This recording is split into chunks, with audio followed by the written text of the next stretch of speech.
My mother-in-law, who had always believed our house belonged to my husband, introduced his girlfriend at the family dinner. I stayed quiet, then revealed the property was legally in my name. The room froze. My name is Emily. And until 8 weeks ago, I thought I had the perfect marriage to Liam Turner. We'd been together for 7 years, married for 4, and I genuinely believed we were building something beautiful together. How naive I was. The warning signs had been there for months, but I'd attributed them to work stress. Liam worked as a financial advisor at his father's firm, Turner and Associates, while I ran my own successful marketing consultancy from our home office. The late nights, the secretive phone calls, the sudden interest in his appearance. I should have connected the dots sooner. It wasn't until I accidentally saw a text notification on his phone while he was in the shower that everything clicked into place. See you tomorrow night. Can't wait to finally meet your family. P says you've told them we're just friends for now. The message was from someone named Lily. My blood ran cold when I realized P meant Helen, his mother. Helen Turner had never liked me. From the moment Liam brought me home to meet his family, she made it clear I wasn't good enough for her precious son. She'd wanted him to marry Chelsea Morrison, the daughter of another wealthy family in their social circle. When Liam chose me instead, a middle-class girl who'd worked her way through college and built her own business, Helen never forgave it either of us. But I never imagined she'd stoop to orchestrating an affair. Over the next 8 weeks, I became a detective in my own marriage. I hired a private investigator named Jason Lee, who confirmed my worst fears. Liam had been seeing Lily Harris for 3 months. She was a 25-year-old real estate agent who'd recently moved to town. And according to Jason's research, Helen had introduced them at a charity gala I'd skipped due to a client emergency. The photos Jason showed me were devastating. Liam and Lily at restaurants I'd never been to, holding hands while walking through the park where he proposed to me, kissing in the parking lot of the gym where we had a joint membership. But the most infuriating part was discovering that Helen was actively encouraging the relationship, even hosting dinner parties where Lily played the role of Liam's girlfriend while I was supposedly away on business trips that didn't actually exist. As heartbroken as I was, I'm also incredibly practical. Instead of confronting Liam immediately, I started planning. My father had taught me chess when I was 7, and his favorite saying was, "Never make a move until you can see the whole board." It was time to study the board very carefully. First, I reviewed every legal document related to our marriage and assets. When we got engaged, my lawyer had insisted on a prenuptial agreement. Liam had been offended initially, but I'd explained that as a business owner, I needed to protect my company and personal assets. The prenup was ironclad. What was mine remained mine, and what was his remained his. More importantly, the house we lived in, the beautiful 4-bedroom colonial that Helen always bragged about to her friends, was purchased entirely with my money and remained solely in my name. Next, I documented everything. Every business expense Liam had charged to our joint account, every client dinner that was actually a date with Lily, every lie he told me about his whereabouts. I kept our joint accounts active, but started monitoring every transaction in real time through banking apps, screenshotting everything for evidence. I created a detailed spreadsheet that would make any accountant proud. Then I started making strategic moves. I quietly opened new personal accounts and began redirecting my business income there, while maintaining just enough in our joint accounts to avoid suspicion. I scheduled a meeting with my divorce attorney, Sophia Diaz, who'd handled my business contracts for years. I updated my will and all my insurance policies. I even had the locks changed on my office space downtown where I'd been considering moving my business full-time. But most importantly, I planned the perfect reveal. Helen had always insisted on hosting elaborate holiday celebrations. Thanksgiving had been uncomfortable with Liam acting distant, and Helen making pointed comments about young couples growing apart and finding happiness in unexpected places. But Christmas was her crown jewel event, a formal dinner party for 30 of their closest friends and family members. When Helen called to confirm our attendance, her voice dripped with fake sweetness. "Oh, Emily, darling, I hope you don't mind, but I've invited a lovely young woman named Lily to join us. She's new in town and doesn't have family nearby. You know how I hate for anyone to be alone during the holidays." I could hear the smugness in her voice, the barely contained excitement. She thought she was cornering me, forcing me to watch my husband's mistress playhouse at their family celebration. What she didn't realize was that she was giving me the perfect stage for my own performance. The week before Christmas, I went shopping, not for gifts, but for the perfect outfit for the dinner. I chose a stunning red dress that Liam had always loved, paired with a diamond jewelry he'd given me for our anniversary. I wanted to look absolutely radiant when their world came crashing down. I also made one final preparation. I called my brother Jack and my best friend Olivia, asking them to be on standby. I didn't tell them everything, but I hinted that I might need support after Christmas dinner. Both promised to keep their phones close. Christmas Day arrived crisp and clear. Liam was unusually attentive that morning, bringing me coffee in bed and commenting on how beautiful I looked. I wondered if his conscience was bothering him or if Helen had coached him to be extra sweet before they blindsided me with their surprise. We arrived at the Turner family estate at exactly 6:30. The house was decorated like something from a magazine with twinkling lights and perfect garland draped over every surface. Helen greeted us at the door, wearing a navy blue dress that probably cost more than most people's monthly rent. "Emily, darling, you look lovely," she said, kissing my cheek with all the warmth of a snake. Come in, come in." Everyone's dying to see you both. The living room was filled with the usual suspects. Liam's father George, his sister Rachel, and her husband Chris, various aunts, uncles, and cousins, and several family friends I'd known for years. But sitting prominently on the sofa next to Helen's usual spot was a young woman I'd never seen in person, though I'd studied enough surveillance photos to recognize her immediately. Lily Harris was exactly what I'd expected. Tall, blonde, and polished to perfection. She wore a cream-colored dress that was clearly expensive, but appropriately modest for a family dinner. When she saw Liam, her face lit up in a way that might have been heartbreaking if I hadn't been prepared for it. "Liam," Helen called out. "Come meet Lily. I've told her so much about you." I watched my husband's performance with grudging admiration. He managed to look surprised and pleased while shaking Lily's hand, holding it just a fraction longer than necessary. "Lily, what a pleasure. Mom mentioned you were new in town." "Yes, I moved here from Boston about 8 months ago," Lily replied, her voice warm and friendly. "Your mother has been so welcoming. She's told me wonderful things about the whole family." I stood there smiling, playing the role of the devoted wife. While my marriage disintegrated in front of me, several people tried to include me in the conversation, but I could feel the undercurrent of anticipation in the room. Helen's closest friends, women who'd always treated me with polite disdain, were watching me with barely concealed excitement. Dinner was called at 8 o'clock, and Helen had clearly orchestrated the seating arrangement. Liam was positioned directly across from Lily with me, relegated to the far end of the table between his elderly Uncle Jack and his cousin's wife Karen, who'd always been kind to me. The conversation flowed around topics I'd heard 1,000 times before. George's latest golf tournament, Rachel's children's accomplishments, the family's upcoming vacation to the Bahamas. But I could feel the tension building as Helen kept steering the conversation back to Lily, praising her career, her education, her family background. Lily graduated from Harvard Business School, Helen announced during the salad course. "Just like our Liam. They have so much in common." "How interesting," I replied smoothly, meeting Lily's eyes across the table. Business school must have been quite an experience. I went straight from undergraduate to starting my own company, so I sometimes wonder what I missed. Lily smiled politely. "Oh, there's nothing wrong with learning through experience. Mom mentioned you have your own marketing firm." "That's right. We specialize in crisis management and reputation recovery. It's amazing how quickly a solid reputation can be destroyed and how much work it takes to rebuild trust once it's broken." Liam shifted uncomfortably in his seat, but Helen pressed on. "Lily works in real estate. She's already one of the top agents in her firm. Real estate can be such a relationship-based business," I observed. "Trust is everything, isn't it? Clients need to know their agent has their best interests at heart, not some hidden agenda." The conversation continued through the main course, with Helen becoming increasingly bold in her praise of Lily and increasingly pointed in her comments about young people finding their true paths and life taking unexpected turns. During the beef Wellington course, I noticed Lily stealing glances at Liam when she thought no one was looking. There was genuine affection in her eyes, which almost made me feel sorry for her. She had no idea she was being used as a pawn in Helen's chess game just as much as I was. "Lily, tell us about your family," Helen prompted, clearly steering toward another rehearsed talking point. "I understand your father is in finance as well." "Yes, he's a portfolio manager in Boston," Lily replied, unconsciously straightening her posture. "He actually went to Harvard Business School too, about 20 years before Liam did." "How wonderful," Helen exclaimed, as if this was the most delightful coincidence in the world. "Liam, didn't you say you were thinking about expanding the firm's investment services?" Liam nodded, playing his part perfectly. "We've been considering it. It would be helpful to have someone with that kind of background on the team." I watched this performance with growing fascination. They clearly planned this conversation, probably rehearsed it multiple times. Helen was systematically establishing Lily's credentials, her family connections, her potential value to the Turner family business. It was like watching a job interview disguised as small talk. "And Lily, you mentioned you're originally from Connecticut?" George asked, seemingly oblivious to his wife's machinations. "That's right, Greenwich. My family has a place on the water there. Nothing too fancy, just a little cottage we've had for generations." I nearly choked on my wine. A little cottage in Greenwich that had been in the family for generations probably cost more than most people's houses. Helen's eyes lit up like Christmas morning. She found herself a daughter-in-law with both money and pedigree. "How lovely," I interjected smoothly. "Greenwich is beautiful. Liam and I looked at properties there when we first got married, but we decided we preferred being closer to the city for work purposes." It was a subtle reminder that Liam and I had made joint decisions about our life together, but I could see Helen filing it away as evidence of my practical, unromantic nature. "Emily's always been very focused on convenience over beauty," Helen said with a tight smile. "It's admirable, really, how dedicated she is to her work."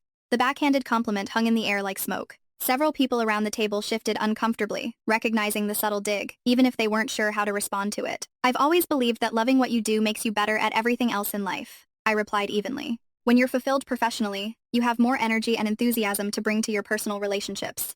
Lily smiled genuinely at this. "I completely agree. I love real estate because I get to help people find their dream homes. There's something so satisfying about matching the right person with the right property." "How do you determine what makes a property right for someone?" Liam asked, and I could hear the flirtation in his voice, even if others might have missed it. "Well," Lily said, warming to the topic, "you have to really listen to what they're saying and what they're not saying. Sometimes people think they want one thing, but what they really need is something completely different. The irony was so thick, I could have cut it with my dessert fork. Lily was unknowingly describing exactly what Helen had done to her, convinced her she wanted Liam when what she really needed was to run as far away from this family as possible. That sounds like quite a skill, Rachel commented. I imagine you have to be very perceptive about people's motivations. You do, Lily agreed. Unfortunately, not everyone is honest about what they want or what their situation really is. I've had clients lie about their budget, their timeline, even their relationship status. It makes the job much more challenging. Liam went very still at this comment, and I saw Helen's jaw tighten almost imperceptibly. Lily had just unknowingly described her own situation perfectly. She was being lied to about Liam's relationship status, his timeline, and his true motivations. Honesty is so important in any relationship, I said, looking directly at Lily, professional or personal. Once trust is broken, it's almost impossible to rebuild. Absolutely, Lily said earnestly. I always tell my clients that we can work through almost any challenge as long as we're honest with each other from the start. The conversation was becoming almost surreal. Lily kept making points that undermined her own position without realizing it, while Liam grew more and more uncomfortable, and Helen worked harder to steer things back to safer topics. Lily, you must tell us about that lovely property you sold last month, Helen interjected quickly, the one with the gorgeous gardens. But before Lily could answer, Uncle Jack, who'd been quietly working his way through his third glass of wine, spoke up. You know, this whole conversation reminds me of when I was in real estate years ago. Had this client once who was married, but told everyone he was single. Caused quite a mess when the truth came out. The table fell silent except for the soft clink of silverware against china. Jack, bless his heart, continued obliviously. Fellow thought he was being clever, keeping his wife in the dark while he shopped for a love nest with his girlfriend. But the girlfriend found out about the wife. The wife found out about the girlfriend, and both women ended up owning pieces of him in the divorce settlement. Helen, clearly embarrassed, said sharply, perhaps we should discuss something more pleasant.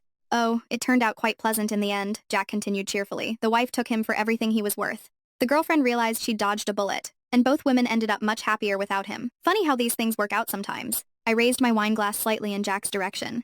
To justice being served, I said quietly, but not so quietly that the table couldn't hear me. Lily was looking increasingly uncomfortable, though I wasn't sure if she understood why Jack's story was relevant. Liam, on the other hand, looked like he wanted to crawl under the table and disappear. Well, Helen said brightly, clearly desperate to change the subject. Shall we move on to dessert? I made my famous chocolate torte. As Helen bustled around serving dessert, I caught Karen, the cousin's wife beside me, giving me a meaningful look. She leaned over and whispered, "Are you okay, honey? You seem a little tense tonight." I smiled at her gratefully. Karen had always been observant and kind, never part of Helen's inner circle, but always trying to smooth over family tensions. "I'm fine," I whispered back, just enjoying the family dynamics. Karen studied my face for a moment, then glanced around the table.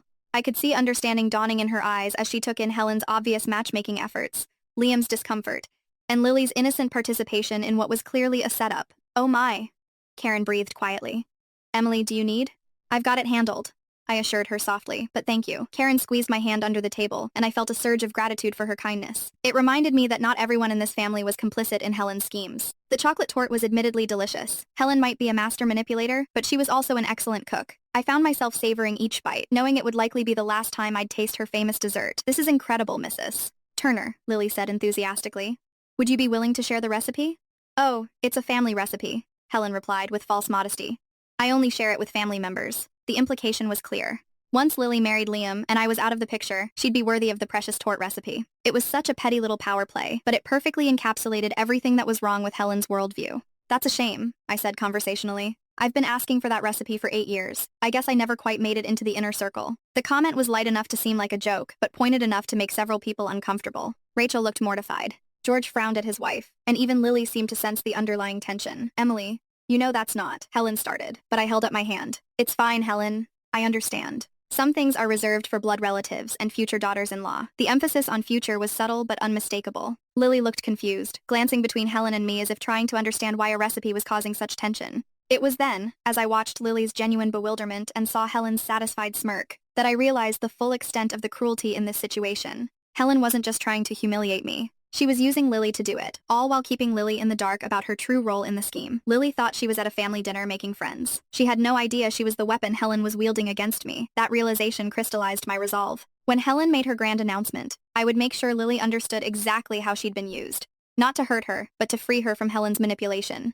It was during dessert that Helen finally made her move. "This is Lily," Helen announced proudly, raising her wine glass and gesturing toward the blonde beside her. "She'll be perfect for Liam after the divorce." The words hung in the air like poison gas. Every conversation stopped.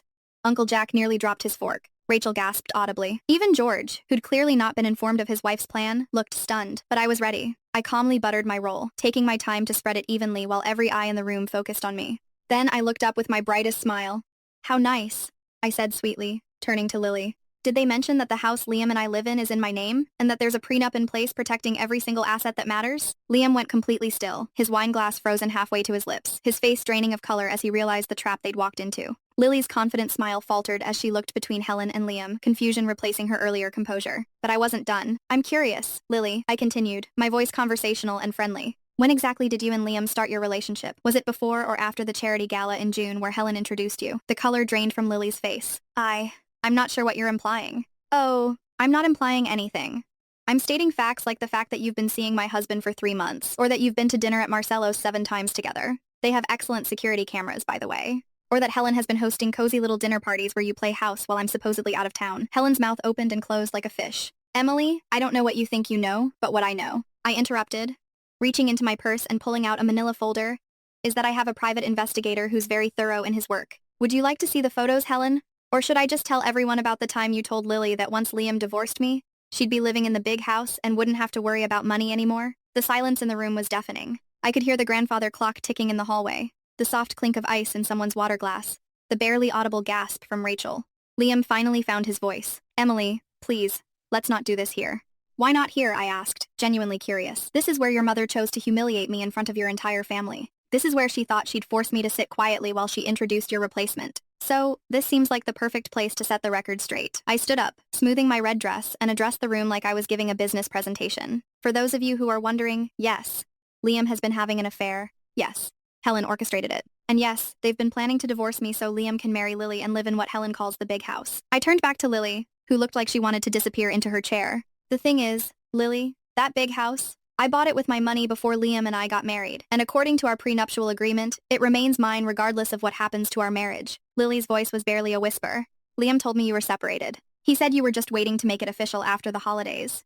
Did he also tell you about the joint account he's been using to pay for your dates? The one that I've been monitoring every transaction, or that the business trips I've been taking that gave you 2-time a loan were fictional? Liam stood up abruptly, his chair scraping against the hardwood floor. That's enough, Emily. Is it? I asked. Because I don't think I've covered everything yet. Should I mention that you've been telling Lily I'm emotionally distant and we haven't been intimate in months? Because that's interesting, considering we were together 2 nights ago. Lily made us sound like a wounded animal and looked at Liam with betrayal in her eyes. You said you were sleeping in the guest room.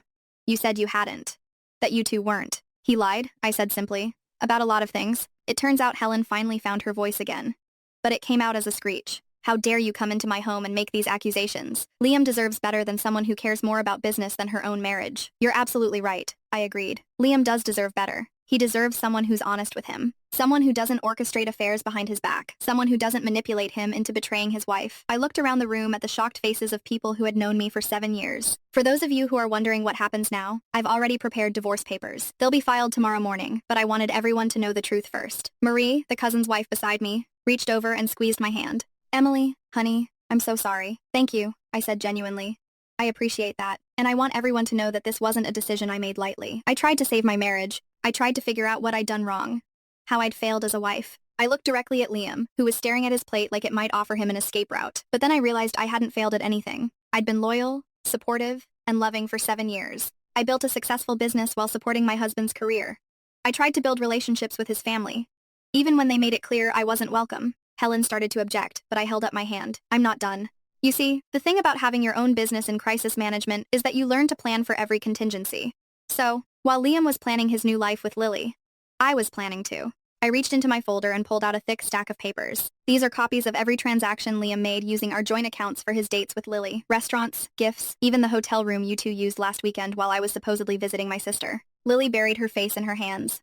Liam looked like he was going to be sick. The total comes to $12,000 over 3 months, I continued, which according to our prenup constitutes financial infidelity and gives me grounds to pursue additional damages. George finally spoke up, his voice gruff with embarrassment. Emily, perhaps we should discuss this privately.